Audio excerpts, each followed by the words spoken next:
So before you even open the game, you want to right click on it on Steam. You want to go to properties. You want to go to controller. And I have this set just for the sake of the video to enable Steam input, just to show what it looks like for you guys. So first things first, you want to click on this and disable Steam input. Do not use default settings. Do not enable Steam input. What these two do is basically add a response curve on top of the response curve that's already in the game. You want to be able to have less things to worry about when you're changing your controller settings. Now we're going to go through controller software settings before you get in the game. Depending on the controller you have a different sort of layout for controller options. So make sure whatever controller you have, you look up the software for it and go through the settings. Whatever you can take from here, try to apply it to that software. Then we're going to click on one of these. Then we're going to start with buttons. So from buttons all the way up to vibration, I'm going to show you guys what I run. For the GameSir G7 Pro, I do have D-pad diagonal lock on because I do use the D-pad in game. And if you do not have diagonal lock on, you're going to accidentally press other inputs that you have selected on your D-pad. For the left back paddle, I have it set to A, which is jump. For my right back paddle, I have it set to B, which is melee. For the top buttons here, there's extra buttons on the top of the controller if you're not familiar with the G7 Pro.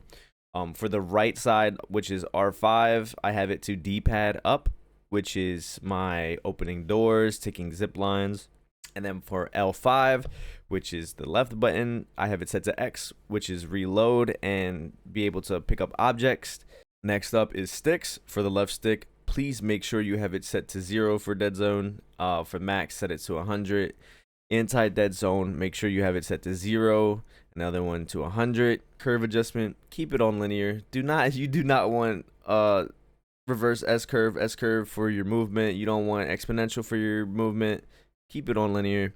Trajectory, I have this set to raw right now. I usually keep it on circle, but I've been experimenting with raw and I kind of like it. For right stick, please keep your dead zone on 0, max at 100. For anti-dead zone, keep this on 0. The max at 100. Curve adjustment all the way to linear. Okay. Stick trajectory, keep this on circle. Do not put this on raw. You want something that's smooth and even when you're aiming. So keep this on circle. For motion, I do not use this. So, I mean, whatever this is set here, this is always to off. For triggers, my left trigger, I have it set to dead zone 0, max 100. Anti-dead zone 0, max 100. Curve adjustment linear. Hair trigger mode off. I've been having problems with the hair trigger mode on the G7 Pro. Maybe I'm too aggressive with my controller and I broke it, but the hair trigger mode, like whenever I switch the switches in the back, I just have problems with it in game, so I don't use that. For right trigger, the same thing. Dead zone 0, max 100. Anti-dead zone initial is 0, max 100. Curve adjustment to linear. Hair trigger mode off. And then vibration, keep this off. You do not want any vibration on when you're trying to aim in game. Say you're shooting at somebody and they're very, very far away and you have to micro adjust. If your controller is vibrating while you're shooting, micro adjusting is going to be 1,000 times harder. So make sure you have vibration off. So for gameplay, make sure you have auto sprint on. This is very important. Have auto sprint on and make sure your trigger delay is set to 0. You want to be able to move as fast as you possibly can ASAP. Melee aim assist on, obviously. Then you're going to go to interface, use enemy team colors, obviously have this on. But the important thing here is the player marker tag size. Have this maxed out. I promise you'll be able to hit shots better from a distance with this maxed all the way out. It won't be in the way of whatever you're shooting at, so don't be scared of that.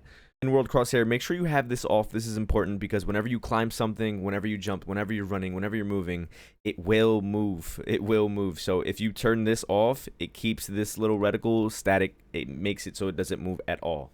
So in world, make sure you have that off. Center dot, I have off. Dispersion, I have off. Static reticle, I have on with the shape of circle. The length is 1. Inner offset is 1. Red is set to 0. Green is set to 255. Blue is set to 0. Opacity is set to 100. Thickness is set to 1.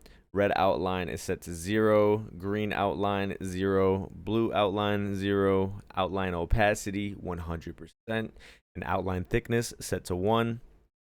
For reticle color, sometimes I use this cyan color, sometimes I'll use red, sometimes I'll use this dark blue. It really just depends on the map that I'm playing on. I suggest putting this to whatever is visually better for you.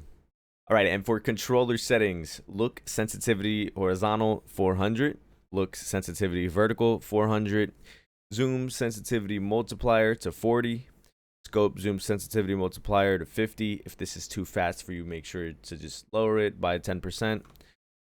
Focal length sensitivity scaling set to on. There is only one player that plays at a high level with this off, and that is Mr. Graduating. Shout out Grad, he's a fucking demon. But I keep this on. For the rest of this stuff, keep it on 0, guys. You do not want to mess with this. This is if you're gonna mess with any settings, mess with like your look response curve and stuff in your controller software. Do not mess with the numbers here. Keep everything set to 0. For look response curve, you can put this on linear. Look acceleration on 0, and then I use the equipment wheel. Sprint behavior toggle, crouch behavior hold, zoom behavior hold, reload and pickup behavior. It might be better to put this on pickup. So I'm just gonna scroll down here so you guys can see the rest of my settings, and you can just apply them to yours. Aim assist, you want to make sure that's on. Sensitivity reduction on. Target tracking on. Zoom snapping on. Controller vibration, keep that off. If you guys need a medium or heavy player to watch that plays on controller, be sure to check me out on Twitch. I'm live almost every single day. Discord will be linked down below along with the stream. I appreciate you guys so much for checking out this video. And if you have any questions, please feel free to comment down below. I'll get back to you as soon as I can. Peace out, guys. Thanks.